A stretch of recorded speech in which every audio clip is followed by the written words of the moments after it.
Saying the quiet part out loud. Robert Pickton did not act alone. Robert Pickton was never acting alone. The truth of the matter is that off-duty VPD bikers and city council members all used to go to the Pickton farm when it had the Piggy Palace. The Piggy Palace was a party place in the 90s on the land that they owned where they would all party. The other unfortunate truth is that a lot of this fun involved drugs and working girls. The other truth is this: the bodies that they found on there, or the remains, were people that the VPD and the bikers were trying to get rid of. Robert Pickton, if you read the police reports, was not smart enough to commit all these murders by himself. He was a fall man, and he knew it.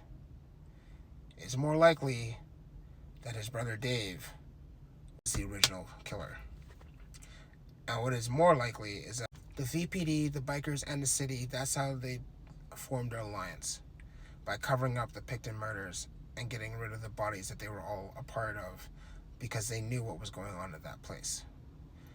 There have been rumors for years that the VPD would scout working girls or undesirables for David and Robert Pickton to abuse, assault, and then get rid of, to clean up the streets.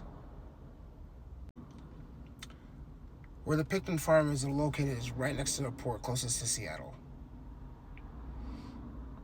Back when there were no cameras and no internet like we have today, it was a lot easier to move product across international lines.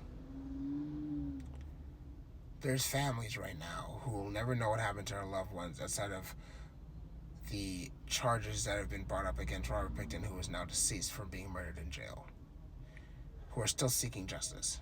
And they will never find that justice because the system here is so corrupt that they protected a serial killer for their own self-interest.